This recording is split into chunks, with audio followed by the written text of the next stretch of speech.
Welcome, everyone, to Iron Financial.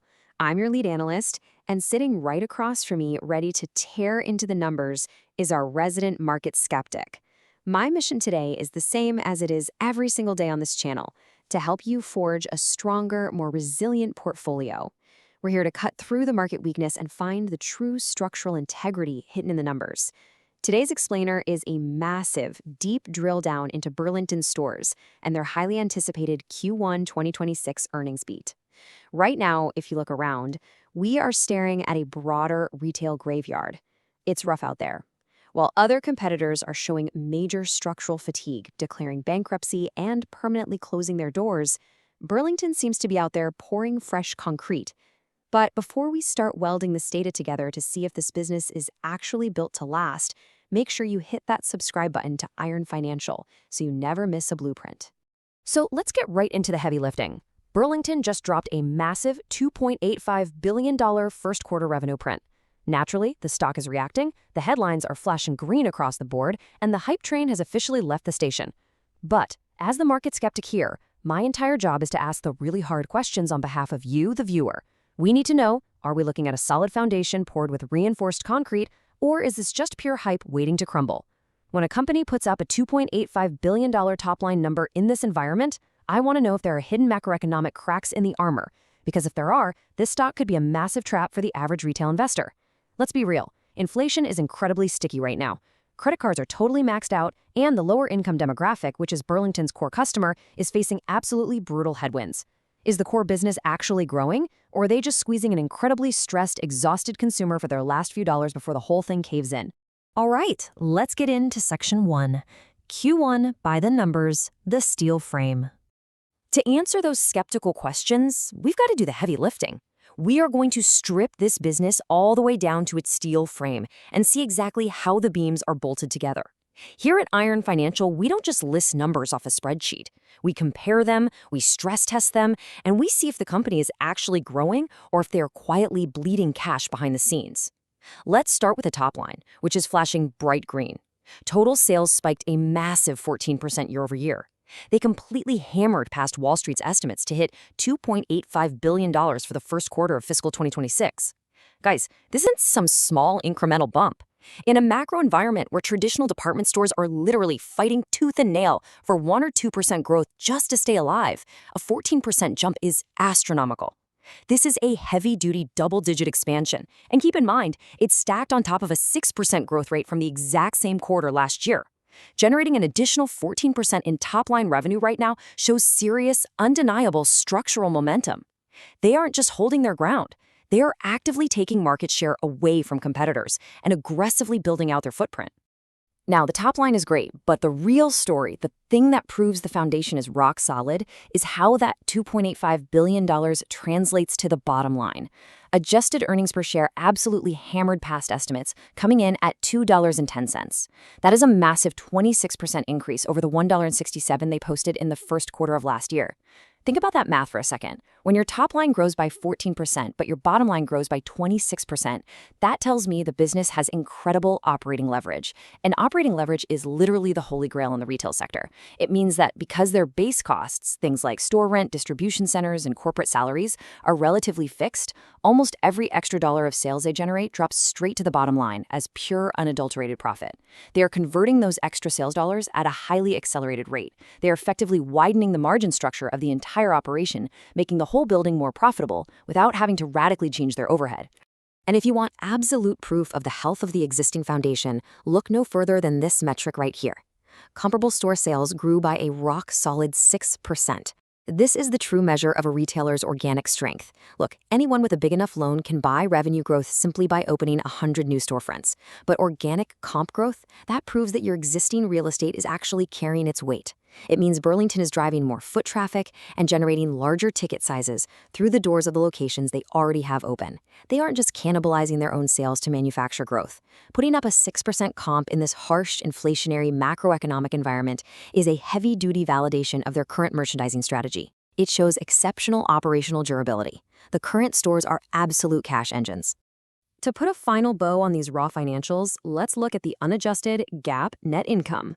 They poured a concrete $115 million in pure profit this quarter. Compare that to the $101 million from the exact same period last year. Now, the reason we always look at GAAP net income here is because it leaves absolutely no room for accounting tricks or favorable management adjustments. It is pure, poured concrete profit. It's the real deal. No matter how you slice it, whether you're looking at the adjusted numbers or the raw GAAP figures, the structure is fundamentally sound. They are generating significantly more capital than they were 12 months ago, period. Okay, hold on a second. Let me grab my hammer and stress test these numbers. Because as the skeptic here, I'm definitely seeing some friction points in the joints. Yes, the gross margin expanded. They bumped it up 30 basis points from 43.8% to 44.1%. I'll give you that. It's a solid win on the cost of goods sold. But I am zeroing right in on the adjusted SG&A. That's the selling, general, and administrative expenses. That load actually increased from 26.6% to 26.8% of net sales. We need some clarity here. SG&A represents your everyday wages, your marketing spend, your corporate overhead. Is wage inflation quietly eating away at their operational health? Because my question is that 30 basis point gross margin expansion really enough to balance against the creeping structural costs of simply keeping the lights on and the shelves stocked?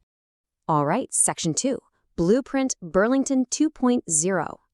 That is exactly the right question to ask, and it leads us directly into their core operational strategy.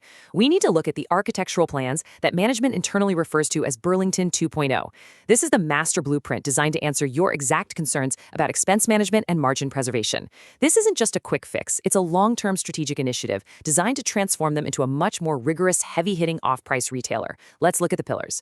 Step 1 is operating with significantly leaner inventories. Step 2 is using that newfound flexibility to aggressively chase in-season sales trends. And Step 3 is completely upgrading their distribution infrastructure. Let me break down the mechanics of Step 2 because it's absolutely crucial. By holding less cash in stale, older inventory, they keep their liquidity completely free. This allows their buyers to act like absolute snipers in the market. When a premium brand suddenly has a canceled order or a massive glut of excess seasonal stock, Burlington swoops in with open cash, buys it for pennies on the dollar, and pushes it straight to the customer. Well, that sounds like a totally brilliant strategy when you put it on a blueprint, but I really want to question the true structural integrity of these operational gears. Let's look at the literal cost of all this supposed efficiency. In the filing, product sourcing costs, which basically include processing all these goods through their supply chain, hit $216 million this quarter. That's up from $197 million last year. If this Burlington 2.0 blueprint is supposed to make them leaner and meaner, why in the world are the costs of processing and buying goods ballooning like this? Are the gears of Burlington 2.0 actually grinding their margins into dust behind the scenes? You have to follow the velocity of the materials moving through the site. Yes, sourcing costs rose, but total inventory actually increased 10% to support their massive sales growth, while their reserve inventory, meaning the goods just sitting dormant in warehouses doing absolutely nothing, shrank from 48% down to 41% of total inventory. This proves the Burlington 2.0 blueprint is an absolute masterstroke. Inventory sitting in a warehouse is a massive liability. It gets stale, it falls out of fashion, and it eventually requires margin-crushing markdowns just to clear it out of the system. They are paying slightly more to process goods right now because they are actively pushing fresh receipts to the sales floor faster than ever before. They aren't hoarding materials, they are turning inventory into hard cash at an incredibly accelerated rate. Moving right along to Section 3, stress testing the margins. But we aren't done applying pressure yet. A solid foundation is great, but it still has to survive a massive storm. Let's list the load-bearing weights pressing down on this stock right now. First, Burlington's core demographic is the low-income shopper. Prolonged inflationary pressures and maxed-out credit cards are brutally impacting discretionary spending for this specific group. Second, you have specific localized friction points on the balance sheet, like the $7 million in expenses they took this quarter just tied to bankruptcy-acquired leases from other failed retailers. Finally, they are highly exposed to global freight expense volatility. We're seeing massive disruptions in the Red Sea and wild, unpredictable swings in shipping container costs. If global shipping costs spike, their entire off-price, tight-margin model gets severely squeezed. So tell me, how is the structure actually holding up under all this immediate macroeconomic weight? I'll tell you how. The structure is holding like iron. Despite every single headwind you just mentioned, adjusted EBITDA, that's earnings before interest, taxes, depreciation, and amortization, actually rose from $244 million last year to a massive $284 million this quarter. More importantly, their adjusted EBITDA margins expanded by 20 basis points. For the layman out there, that means their operating profit as a percentage of their total sales actually grew. So think about this. Even with a stressed low-income consumer, and even swallowing a massive $7 million hit for bankruptcy lease expenses, they still managed to engineer more profit out of every single dollar earned. They even cited that freed expenses improved 10 basis points as a percentage of net sales. Expanding your margins while actively absorbing those kinds of external shocks is an incredible feat of financial engineering. The foundation isn't just holding, it's thriving. All right, let's pivot to Section 4, store expansion and liquidity. Now, let's turn to the capital expenditure plans. Growth requires capital, and we need to see exactly how they are funding this construction. Honestly, this is where I start looking for real cracks again. Management is planning to open 115 net new stores this year alone. They already operate 1,242 locations across 47 states and Puerto Rico. Opening 115 stores in a single calendar year is a massive undertaking. Are they stretching their operational, managerial, and administrative resources way too thin? We've seen this exact story before in retail. A ridiculously fast build often leads to structural compromises and massive sales cannibalization, where the new stores just end up stealing foot traffic from the existing ones. Plus, simply staffing 115 new storefronts in an incredibly tight labor market is a total logistical nightmare. Isn't this moving too fast? Not when they have the capital to reinforce the build. If you look at the breakdown of their massive $875 million capital expenditure plan for fiscal 2026, it reveals a highly defensive, incredibly smart strategy. Yes, $420 million is going directly into stores. That's new builds, downsizes, and remodels. But you always have to follow the money on the supply chain. They're pouring $290 million straight into modernization. That includes completing a massive state-of-the-art distribution center in Georgia and starting a brand new one in Arizona. This is exactly what prevents the collapse you are so worried about. They aren't just building storefronts blindly and hoping for the best. They're building the heavy-duty plumbing required to support their massive long-term goal of operating 2,000 stores. The infrastructure is scaling up directly alongside the real estate footprint. And if we stress test the balance sheet to see if they can actually afford all this construction, the numbers are rock solid. They are sitting on an ironclad $1.69 billion in total liquidity, which includes their unrestricted cash and their asset-based lending availability. This is stacked against $1.92 billion in total debt. They have more than enough highly accessible cash to fund this massive expansion without over-leveraging the core business. That $1.69 billion acts as a massive, heavy-duty shock absorber against any sudden macro shocks or economic downturns. It is truly a fortress balance sheet. All right, I'll concede that their capital allocation is looking highly disciplined here.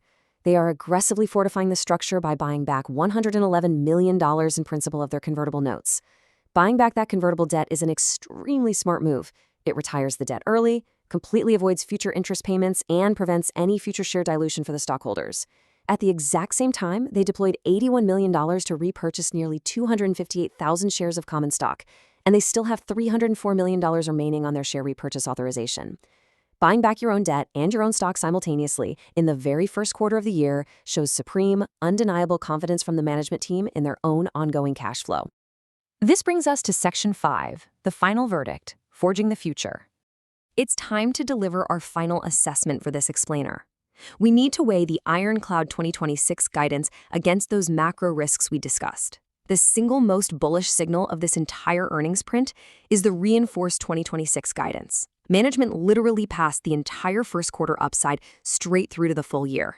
They are now projecting total sales growth to hit between 9 and 11%. They fully expect comparable store sales to rise 2 to 4%. And the bottom line? They raised their adjusted EPS guidance to a heavy-duty range of $11.45 to $11.80.